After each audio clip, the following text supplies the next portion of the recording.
तो चलिए बच्चों, आज के लेक्चर में हम बाइंडिंग एनर्जी पढ़ने वाले हैं।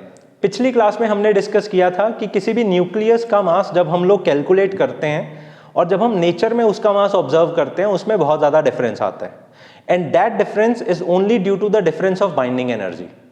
ओके, आइंस्टाइन के अनुसार जितनी भी चीज़ें हम अपने आसपास देखते हैं ये दो ही कंपोनेंट से बनी होती हैं, ये दो ही चीज़ों से बनी होती हैं, एक है मास और दूसरा है एनर्जी। ठीक है ना। आइंस्टाइन ऐसा कहते थे कि अगर हम बहुत सारी एनर्जी को कंप्रेस कर देते हैं तो वो मास बन जाता है, और अगर हम किसी भी मास को एक हद से ज़्यादा तोड़ देते हैं तो वो अगेन एनर्जी बन जाता है। ठीक है ना। एग्जाम्पल के तौर पे अगर मेरे हाथ में ये पेन पकड़ा हुआ है, ये पेन 5 ग्राम्स का है, अगर मैं इस पेन को तोड़ देता हूं, किस हद तक तोड़ देता हूं, एटॉमिक लेवल की हद तक अगर मैं इसको तोड़ देता हूं, वी विल रियलाइज कि ये बहुत सारी एनर्जी को रेडिएट कर देगा। ठीक है। और इसी तरह से अगर हम किसी भी रेडिएशंस को कंप्रेस कर देते हैं तो वी विल रियलाइज कि वो मास में चेंज हो जाएगी। अब ऐसा कहने के बाद आइंस्टाइन ने हमें एक रिलेशन दिया, and that relation is known as mass equivalent relation.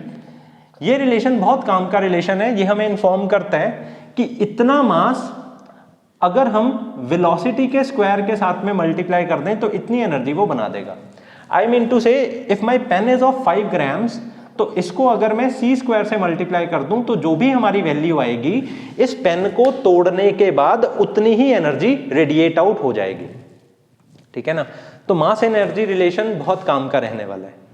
Okay, binding energy का कंसेप्ट हमें इन्फॉर्म करता है कि जब भी कभी भी हम किसी भी न्यूक्लियस का मास कैलकुलेट करते हैं तो बेसिकली हम उसके कंपोनेंट्स का मास कैलकुलेट करते हैं। ठीक है। एग्जाम्पल के तौर पे लेट अस सपोज कार्बन है, कार्बन का एटॉमिक नंबर होता है 6 और इसका मास नंबर होता है 12। ठीक है। ऑलरेडी मैंने आपको पिछली क्लास में बता दिया कि इसका जो मास नंबर होता है, इसके पास में दो कंपोनेंट्स होते हैं, एक तो नंबर ऑफ प्रोटॉन्स प्लस एक नंबर ऑफ न्यूट्रॉन्स। ठीक है जी। तो अगर मैं बात करूं इस कार्बन के न्यूक्लियस के पास में कितने प्रोटॉन्स और कितने न्यूट्रॉन्स पड़े हैं, नंबर ऑफ प्रोटॉन्स बताने वाला और कौन होता है, इसका एटॉमिक नंबर। तो इसके पास में 6 प्रोटॉन्स पड़े हैं एंड अगेन इसके पास में 6 न्यूट्रॉन्स पड़े हैं, तभी इसका मास नंबर कितना डिक्लेयर हो गया, 12 हो गया। नाउ अगर कार्बन के पास में 6 प्रोटॉन्स पड़े हैं न्यूक्लियस में और 6 न्यूट्रॉन्स पड़े हैं न्यूक्लियस में, तो हमने ऐसा नोटिस किया कि mass of nucleus of carbon किसके बराबर है, 6 times mass of proton, mass of 1 proton we have taken, plus 6 times mass of 1 neutron. तो मतलब अगर कार्बन के न्यूक्लियस के पास में 6 प्रोटॉन्स हैं और 6 न्यूट्रॉन्स हैं, तो मैं 6 प्रोटॉन्स का मास और 6 न्यूट्रॉन्स का मास ऐड कर देता हूं, वही क्या आएगा, मास ऑफ न्यूक्लियस। ठीक है ना। ये हमारी डिस्कशन का 1 पार्ट है।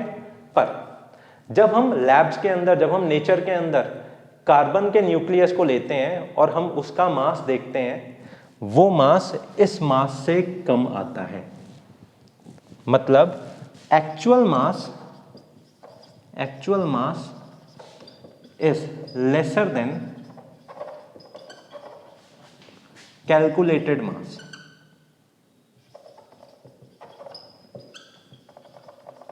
ठीक है ना। तो यहां से सारी की सारी शुरुआत हो गई।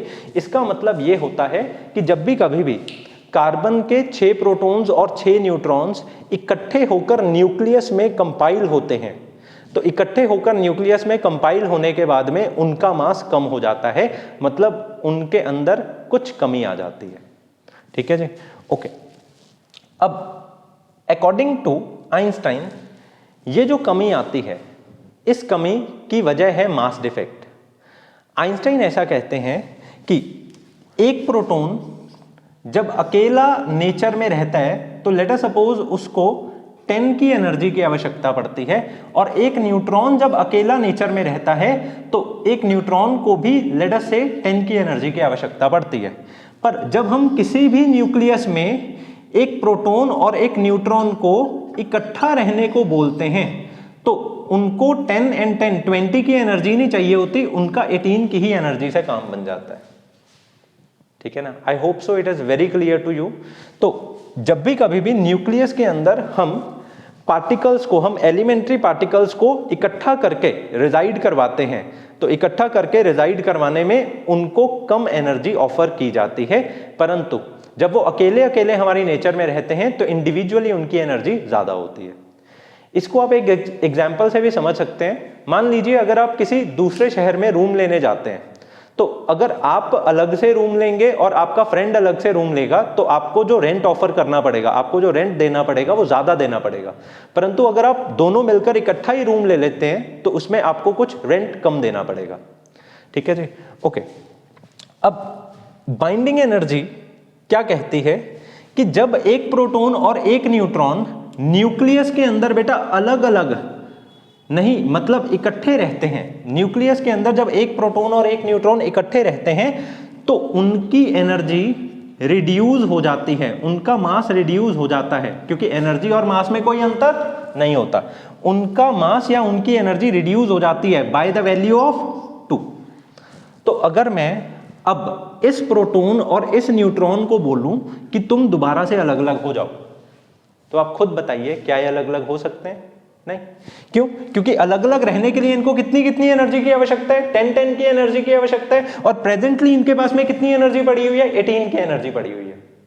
तो यहां से ये बात आपको क्लियर हो जाती है कि these protons and neutrons are short of 2 energy. तो जब इनको ये 2 की एनर्जी दे दी जाएगी, जब इनको ये 2 की एनर्जी दे दी जाएगी, तब इनके पास में टोटल एनर्जी 20 हो जाएगी, और टोटल 20 एनर्जी होने के बाद ये प्रोटॉन अलग हो सकता है और ये न्यूट्रॉन अलग हो सकता है। तो मेरे को बच्चों एक बात का जवाब दो, कौन है जो इन प्रोटॉन और न्यूट्रॉन को बाइंड करके रख रहा है? क्या वो 10 की एनर्जी है? क्या वो 18 की एनर्जी है? नहीं, ये 2 की एनर्जी है। ये 2 की जो एनर्जी है ये इस प्रोटॉन और न्यूट्रॉन को बांध कर रख रही थी, और जैसे ही मैंने इस 2 की एनर्जी को इसको दे दिया, ये प्रोटॉन अलग हो गया और ये न्यूट्रॉन अलग हो गया। तो इस बात से आपको क्लियर हो गया कि जब भी कभी भी 2 चीजें हमारी नेचर में इकट्ठी रहती हैं तो उनका मास थोड़ा सा कम हो जाता है, यानी कि उनकी एनर्जी थोड़ी सी कम हो जाती है। ठीक है जी, और वो जो एनर्जी उनकी कम हो जाती है वही कारण बनती है उनके इकट्ठे रहने का। तो हम उसी एनर्जी को ही बोलते हैं बाइंडिंग एनर्जी। तो ये जो 2 वैल्यू थी ना, this is known as binding energy. This is known as binding energy because it is responsible for binding proton and neutron. ठीक है जी, ओके। अब सबसे पहली चीज हम पढ़ेंगे मास डिफेक्ट के बारे में। ठीक है, तो एकदम आपको क्लियर है, हमने जो मास कैलकुलेट किया था, हमने जो मास कैलकुलेट किया था,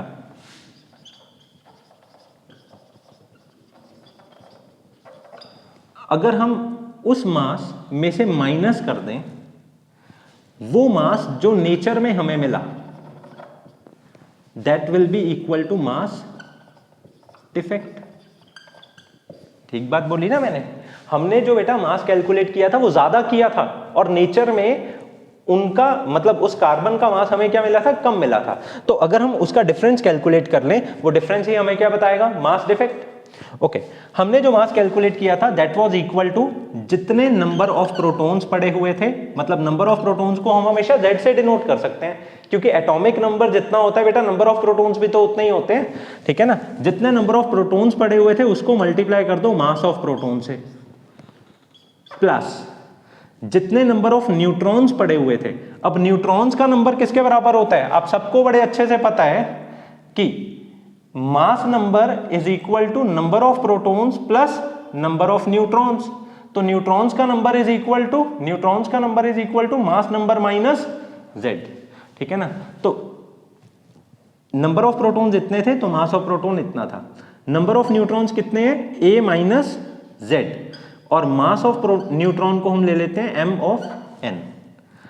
अगर हम इसमें से माइनस कर दें, किसको माइनस कर दें? मास ऑफ न्यूक्लियाई को।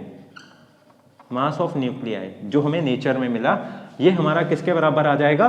मास डिफेक्ट के बराबर आ जाएगा। और उसी मास डिफेक्ट को बेटा हम किससे डिनोट करते हैं, डेल्टा एम से डिनोट करते हैं। ठीक है जी, ओके। अब इसके बाद अगर हमसे कोई पूछे कि इतना मास में डिफेक्ट आ गया तो बताओ बाइंडिंग एनर्जी कितनी होगी, तो मैंने आपको यही बात बताई ना, जितना मास में डिफेक्ट आता है वही रीजन होता है बाइंडिंग एनर्जी का।